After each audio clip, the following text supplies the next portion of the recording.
So let's talk about a spacecraft concept that could completely, and I mean completely, change how we explore our solar system. We're talking about a design that's both a powerhouse and an endurance champion. A single ship that can act like both a sprinter and a marathon runner. Okay, so why do we even need something like this? Well, space is just unbelievably vast. Right now, with our best chemical rockets, a trip to Mars is a 7-month slog. And that's because with rockets, you always face this tough trade off. You can have a ton of power, or you can have amazing fuel efficiency, but you really can't have both. So the big question is, how do we finally break that compromise? Well, the solution might just be a bimodal or hybrid nuclear rocket. And, the core idea is actually brilliantly simple. You use a single nuclear fission reactor to power two totally different kinds of engines on the exact same spacecraft. You get the best of both worlds, no more compromise. Okay, so here's how it works. At the very heart of the ship is a compact nuclear reactor, and it's generating a colossal amount of heat. We're talking 1 to 3 gigawatts. From there, you get two options. Option 1, you can channel that heat directly into hydrogen gas, flash heating it to create a powerful rocket blast.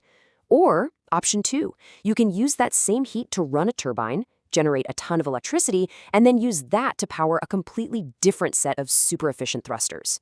Two modes, one single power source. So let's look at that first mode, the sprinter. This is what we call nuclear thermal propulsion, or NTP. And just like a sprinter, it's all about one thing: raw, explosive power for a short, intense burst of speed. And when I say power, I really mean it. A 2 gigawatt reactor running in this NTP mode can crank out around 450,000 newtons of thrust. To put that in perspective, that's enough force to lift a fully loaded semi-truck straight up off the ground. This is the kind of muscle you need for the heavy lifting in space. You'd use this sprinter mode for those critical moments that really count. Think of it like the very beginning of the mission. You fire up the NTP engine for just a few minutes to blast out of Earth's orbit, or maybe to make a really rapid, powerful course correction. It's the get up and go of the spacecraft for sure. But, okay, once you're out in the open, raw power is just wasteful. For that long, long trip across the solar system, you need endurance. And for that, the ship switches over to its second mode, the marathon runner. This is known as nuclear electric propulsion, or NEP. Now, the name of the game for the marathon runner is fuel efficiency. We measure that with something called specific impulse, or ISP. Just think of it like the gas mileage, or MPG, for a rocket. The higher the number, the better. Now, that NTP Sprinter has an ISP of 900 seconds, which is already really, really good. But the NEP Marathon Runner, it clocks in at an absolutely incredible 3,000 seconds. That means it can run for over 3 times as long on the same amount of fuel. Of course, that incredible efficiency comes with a trade-off. The thrust is very, very low. It's more like a constant, gentle push than a powerful blast. But that's actually perfect for the cruise phase of a mission. You can leave this engine running for days, weeks, even months on end, just continuously and super efficiently accelerating through the vacuum of space.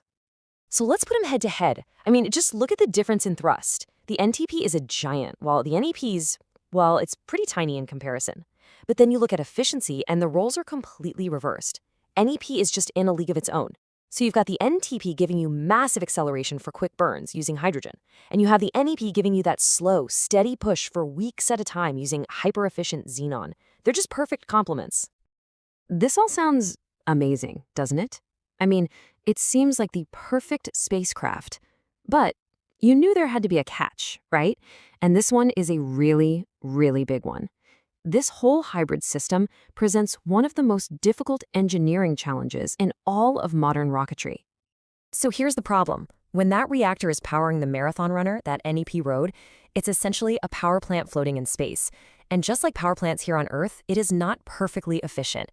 In fact, it's only about 25% efficient at turning the reactor's heat into electricity. And that other 75%, it doesn't just vanish, it becomes waste heat. A lot of waste heat. How much are we talking about? Well, for a 2 gigawatt reactor, you're looking at 1.5 gigawatts of heat that you just have to dump overboard. That is an absolutely staggering amount of energy, enough to power a small city. And the spacecraft has to get rid of it, or it will literally melt itself. And that leads to the million-dollar question. Here on Earth, we just use air or water for cooling. Easy. But in the vacuum of space, there's only one way to get rid of heat. You have to radiate it away as light. So how on earth do you build a radiator big enough to solve a gigawatt-scale problem? The answer is, it's insanely difficult. To radiate away 1.5 gigawatts of heat, you'd need radiators with a surface area of over 60,000 square meters. We're talking about a structure the size of more than 10 football fields. Now just imagine trying to attach something that enormous and that fragile to a spaceship. It is a monumental engineering challenge. So, with that massive challenge in mind, what would one of these hybrid nuclear spaceships actually look like? Let's take a look at how engineers imagine putting all these different pieces of the puzzle together. The whole design is very long and linear, and for a really good reason: radiation. Way up at the front, you've got the nuclear reactor and its heavy shadow shield. Then there's a long structural boom that creates distance, which is crucial for protecting the crew or the cargo at the far end. You can also clearly see those gigantic radiator rings needed for the NEP mode, the separate fuel tanks for hydrogen and xenon, and the thruster arrays way at the back. Every single part is placed very deliberately to manage both heat and radiation. So where does all the weight go? Well, for a hypothetical 55-ton Mars mission, a full third of the ship's entire mass is just propellant. But check out the next two biggest slices of the pie: the nuclear reactor and its shielding, and then the radiators. That's right, together, the power and cooling systems make up almost 40% of the spacecraft's dry mass. That's the price you pay for this kind of power and capability. All right, let's put it all together and actually fly this thing to Mars. The mission kicks off with an 11-minute full-power burn of the NTP Sprinter engine. This one powerful push gets the craft out of Earth's gravity and on a direct course. Then, the reactor switches modes. For the next several days or even weeks, the NEP marathon thrusters fire continuously, efficiently adding speed for that long coast through deep space. It's the perfect 1-2 punch. You know, a technology that gives us both massive thrust and incredible efficiency in a single package. It really opens up the entire solar system.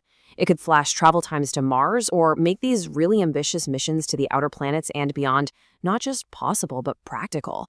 So it leaves us with one final exciting question. With a ship that can do it all, where should we go first?